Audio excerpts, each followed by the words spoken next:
Јаглероден моноксид од возилата, а и сулфур диоксид од фабриката. Ете таква ни е сликата. Мора да е од политиката. Ѓубре, ѓубре, ѓубренце пред контейнери, гума, најлон, пластики, диви депони. Има ѓубре, има ѓубриња што го фрлаат кај што не треба и око не им трепнува.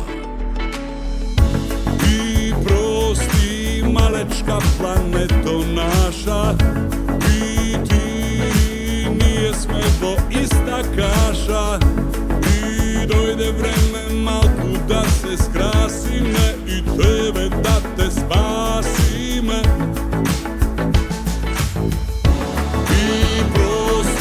Малечка планета наша, и ти, ние сме во иста каша. И дојде време малку да се скрасиме и тебе да те спасиме. И тебе да те спасиме.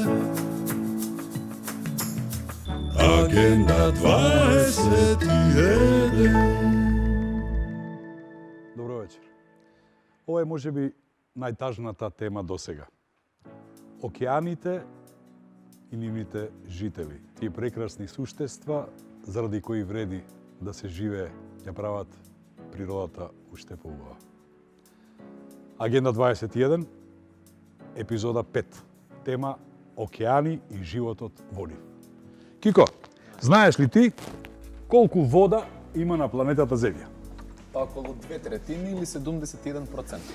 Сега, дали знаете дека мисијата на сите екологисти, кои што е да внесат што повеќе див свет во океаните, за да може да ги оживеат изумрените видови. А како, сериозен сум сега? Да. Не правам мајтап.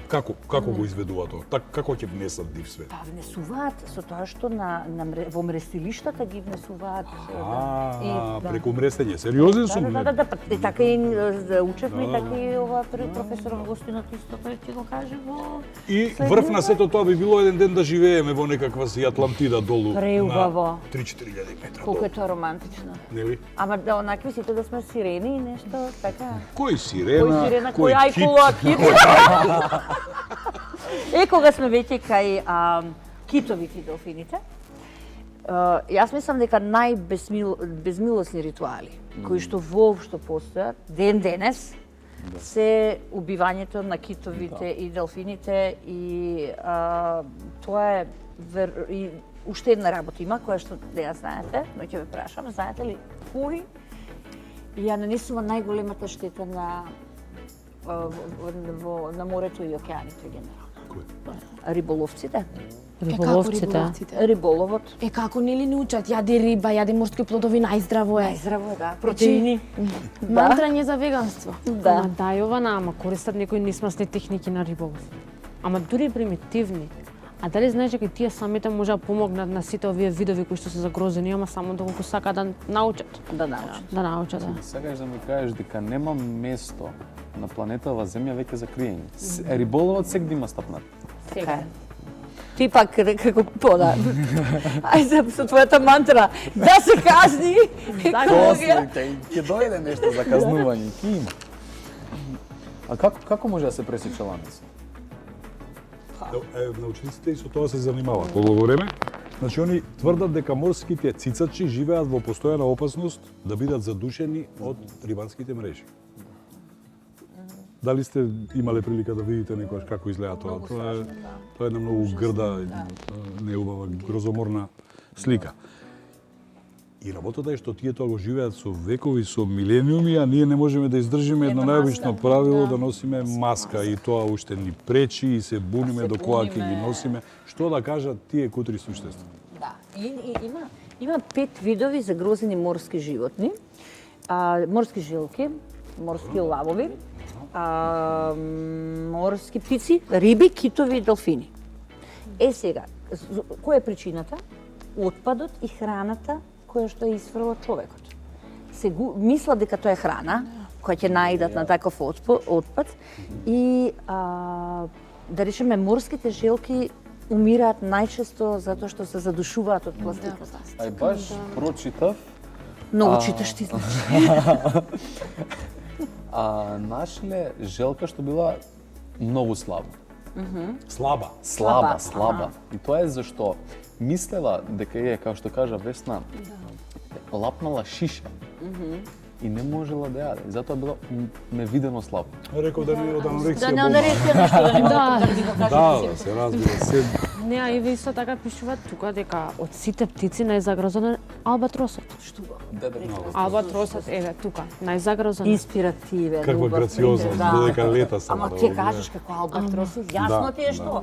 Не знам индикација кои ќе ти кажат, албатрос знае што треба. Да, ама нурка во морето и мисли дека зима нека храна, а зима пластика со тоа. Зима пластика, точно, затоа што има една многу интересна приказна за тоа како на едно племе, Палау, некаде на Пацификот, со години наназад успева да го задржи рибниот фонд. Како?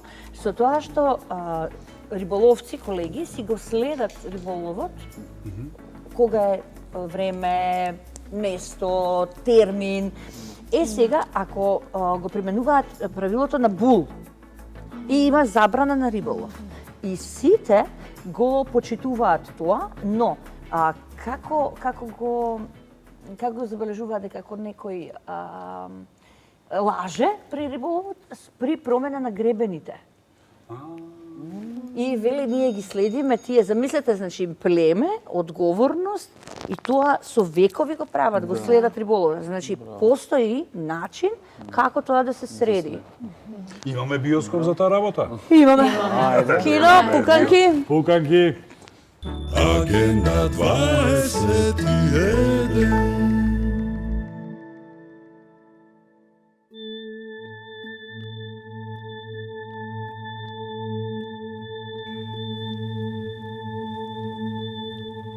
Yeter artık, kendini yakma.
Планетата има грозница, а човекот има вирус. Агенда 21. Убав биоскопот. Да. Кажан. Деца, значи рековме дека 2/3 е вода, така? Да. А 50% од таа вода е ничија вода. Нема газда, нема собственик. Тоа се така наречени меѓународни неутрални води. Сега бизнисот, бидејќи не бира средства, тој нашол начин како да ги експлоатира тие 50% од неутралните води. Па така овие големи сили светски, Америка, Русија, Кина, Јужна Кореја, рибарските нации плаќаат. Нели, како се вика тоа, си плаќа? Рибарина. Рибарина си плаќа и ги експлоатира тие 50% водена површина до даска. Легитимно, имаш ли? Најлегитимно. Лаќе за тоа. И ги фрлат мрежите. Сигурен сум дека лови 100 пати повеќе од тоа што пишува во договорот, дека е немилосреден 100 пати повеќе од колку што е договорено. Еве, ја, со забраните сега. Полицајец. Не може да се даде забрана да не се лови на тие површини, како забрана да се даде. Па тоа нема да ги зачува и да ги обнови видовите? Тоа ќе биде голем резерват. Значи, фино колку вака случаи кога сите заедно ќе се соберат и дека Обединетите нации нели прават нешто. Да, ма истите тие Обединети нации пак ги финансираат овие големи сили. Кои се Обединетите нации? Големите сили, просто како граф. Мислам, Значи, со Како ова пасоли. се затвара самиот круг. Целиот морски свет изумира, а со тоа и ние. така е. Агенда 21.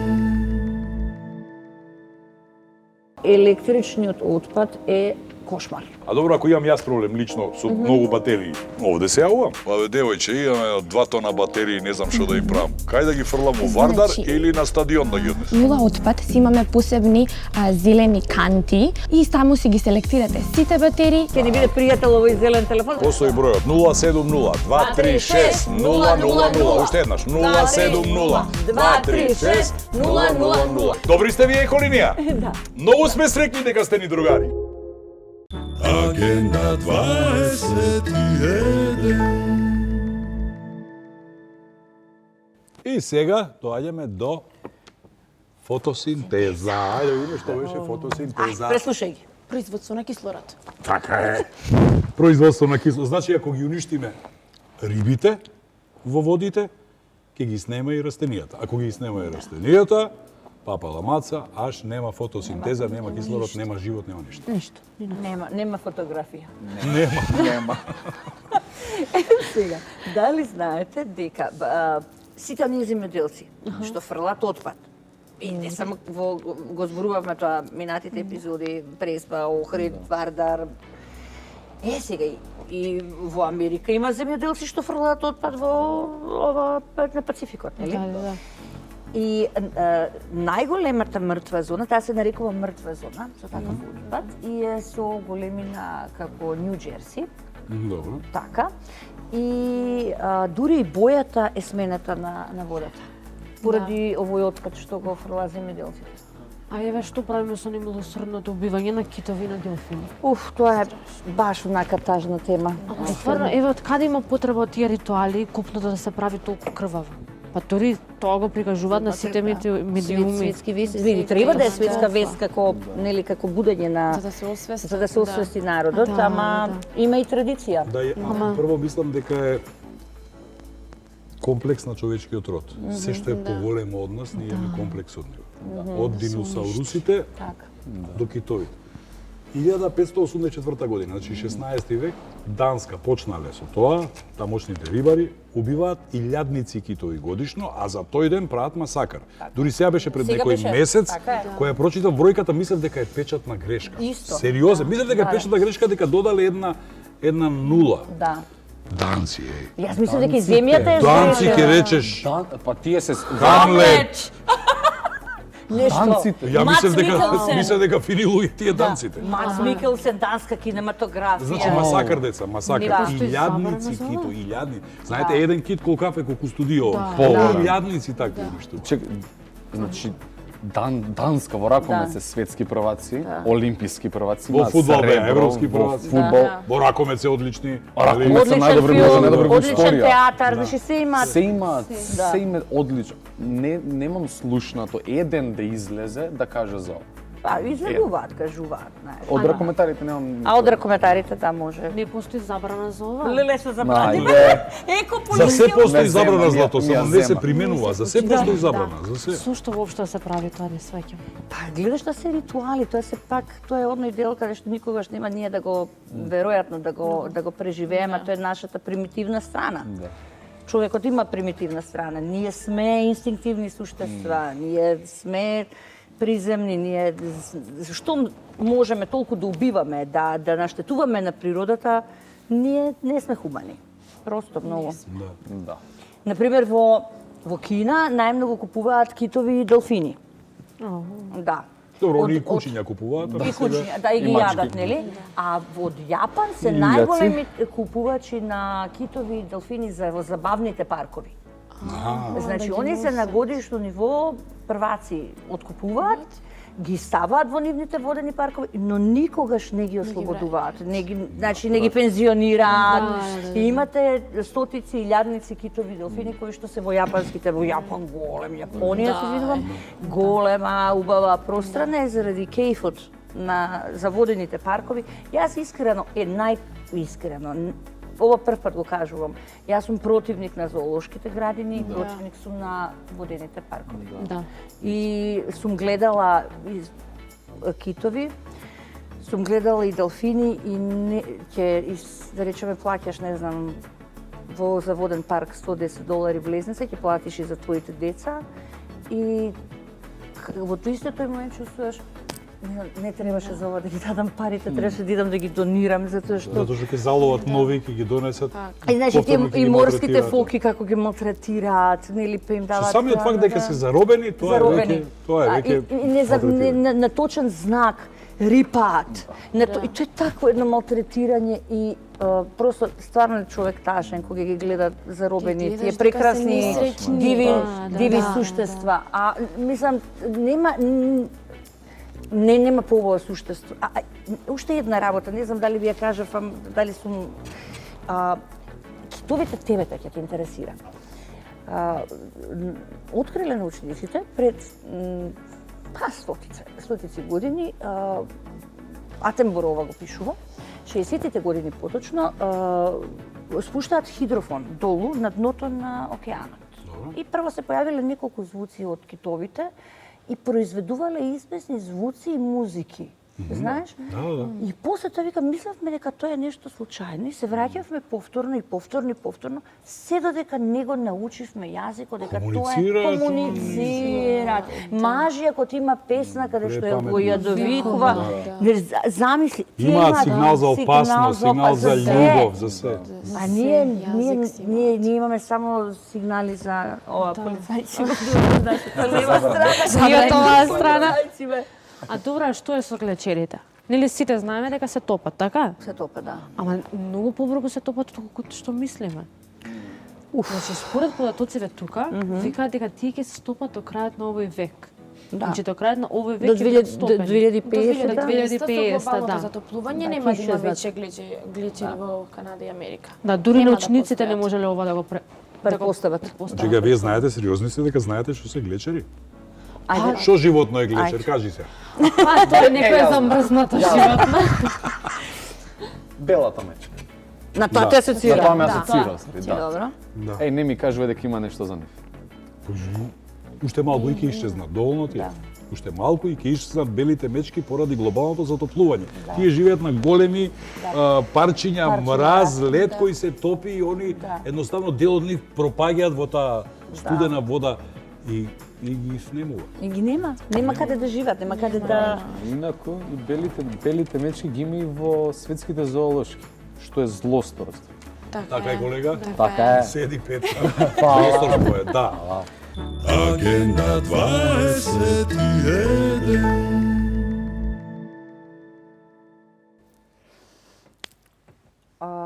Ако ништо научив за загадувањето за Преспанското езеро, тогаш тоа го учев од вашите изјави, вашите интервјуа, вашите просто оние заложби сите. Ве слушнали некој? Делумно да. Во смисла дека се формираше некаква комисија која во голем број случаи формира комисија за да не функционира. Зошто? Па, веројатно нашиот принцип во општеството ни е таков да за било кој проблем ќе формираме комисија која ќе даде некаков извештај кој понатаму веројатно нема да биде реализиран поради за мене непознати причини во овој момент. Но и покрај тоа што во повеќе наврати разговарано, дадено во медиумите, сепак тој проблем не само што не се реши, туку напротив тој е проблем Уште повеќе секојдневно се повеќе и повеќе се влошува. Така. Добро, зошто кажете ми тогаш, ако имаме, нели, се фалиме многу со преспанските јаболки, многу се свежи, и зошто ги фрлаат со толку проценти пестициди, зошто ги фрлаат толку во Преспанското езеро? Мислам, тоа Тоа е веќе... апсолутно нелогично. Значи, апсолутно. Едноставно е несватливо. Иако постојат иницијативи да тие јаболка кои се со релативно лош квалитет, Так. да бидат искористени за формирање на компост или за некоја, кажеме, друга намена, сепак голем дел од населението се уште во така наречената голема река ги сврла и преку голема река се внесуваат директно во Преспанското езеро. Тоа предизвикува да се зголема количината на органска материја во водата, што од друга страна го троши кислородот и имаме веќе намалување, Така. драматично намалување, а веќе и на дното се појавува и така наречена анаеробија, односно недостаток на кислород, Така. кој што е неопходен за живиот свет кој... Сега, кога зборувате за живиот свет, знаеме ли, имаме ли податоци за изумрените видови во Преспанското езеро? Да речеме пред 30 години, која риба живеела таму, а сега веќе ја нема? Значи, такви истражувања се прават. Постојат податоци, нешто што е многу позначајно, тоа е внесувањето на така наречени инвазивни видови, односно внесувањето тоа? на видови кои што не живеат во Преспанското езеро, а се внесени од страна на човекот. Тие риби предизвикуваат огромни проблеми Ама во зошто го езерото. прават тоа? Зошто ги внесуваат? Значи, тие дали во еден дел се случајно внесени, значи кога се порибува Добро? езерото, помеѓу останатите риби има некои, веројатно во тоа мрестилиште има и некои други риби кои не се карактеристични за езерото, и во тој случај тие риби воколку се адаптираат, а се адаптирани во езерото, прават огромни проблеми, бидејќи го завземат животниот простор на нативните, на Добро. видовите кои што природно се живеат во езерото, храната и просторот за размножување. Што значи дека популациите на природните видови полека, но сигурно ни се намалува. Нешто што ние го имаме работено е екологијата на Преспанското езеро по последните 150.000 години. Ние знаеме какво било езерото пред 150.000 години, знаеме како било сега. Еден од многу интересните податоци кој што е доста спекулативен, кој што вели дека видовите кои што живееле, кои што моментално живеат во Охридското езеро, Добро? до пред 10.000 години живееле во Преспанското езеро. Вау. Но, тоа од биолошки аспект што ни кажува? Дека најверојатно центарот на диверзитетот не е Охридското езеро, туку е Преспанското езеро. И дека Преспанското езеро е всушност најбитниот воден екосистем. А ние што направивме со него? Па ние го уништивме. Го уништивме.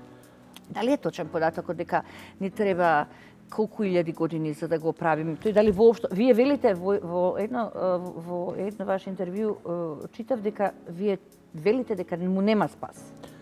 Моментално, со овој интензитет на загадување, воколку продолжи, значи дефинитивно му нема спас. Значи бројот на видови кои што се карактеристични или ендемични, кои што живеат единствено во Преспанското езеро, секојдневно се намалува. Значи последните истражувања ни покажуваат дека дел од тие видови кои што пред 20 години или пред 30-40 години кои што живееле, денеска се со исклучително мали популации застапени и постои голема веројатност дека тие во некој догледно време ќе исчезнат. Затоа што тоа се видови кои се адаптирани на чисти води. И тие живееле во езерото со милиони години. И отеднашка човекот доаѓа, го загадува езерото и тие немаат доволно време да се адаптираат. 30 години, 50 години е прекраток. Таков геноцид. Тоа е дефинитивно, тоа не го викаме екоцид. Да. Значи, уништување на природата од страна на човекот, огромно влијание има локалното население, кое навистина воопшто, или многу мал број луѓе се грижат за езерото, а повеќето од луѓето, значи имате еден куп депонии, кои што се диви, кои што се целата пластика, шишиња, кеси, Снимавме. се поставени на брегот на самото езеро, во трската, кое што со текот на времето понатаму ќе влезат во езерото. И дали вие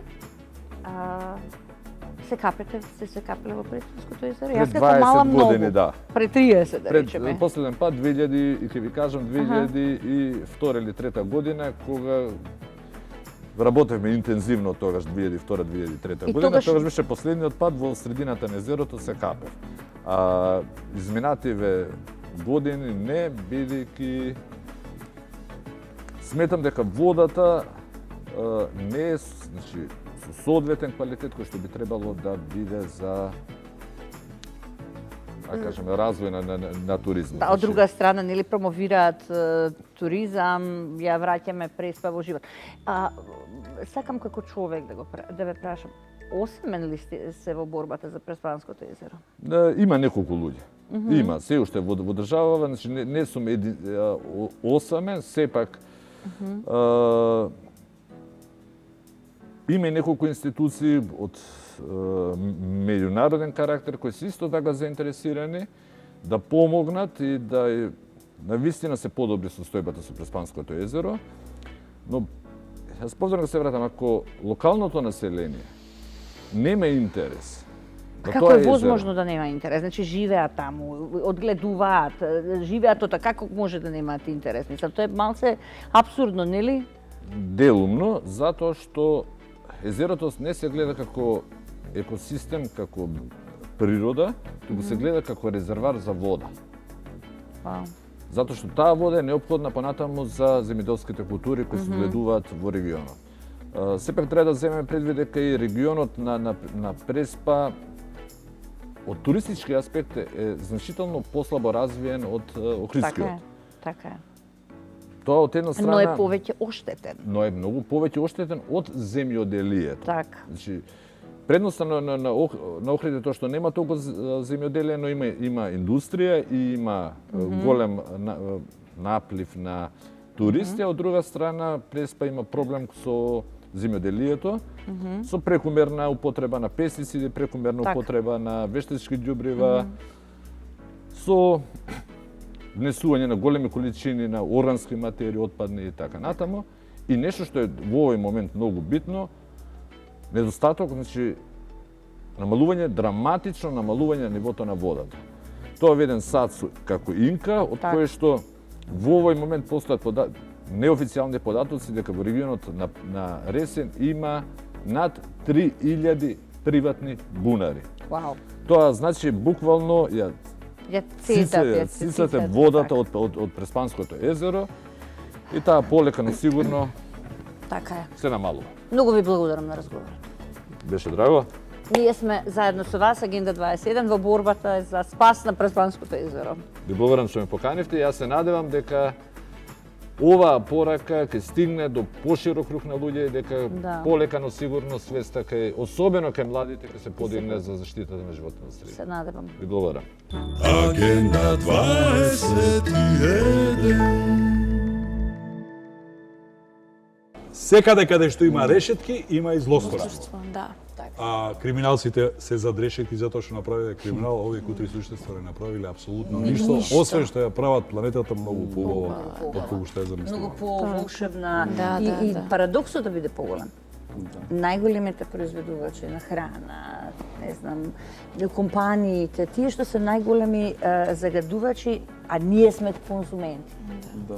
Значи ние сме заедно на цело семејство кое што учествуваме во нели ние сме потрошувачко општество, најголемите компании ни нудат производи, ние тоа го конзумираме, го фрламе, го исфрламе некаде и на тој начин ние сме исто така соучесници во ова злосторство. Во секој случај китовите се најпрекрасните суштества на светот и јас во другиот живот, во Ина Весна, би сакал да бидам кит. И јас исто. Моби Дик. Да. Деца, одлично, научивме уште нешто. Така Многу е. беше убаво со вас, не знам зашто така. И на нас не убаво со вас. Чао. Чао.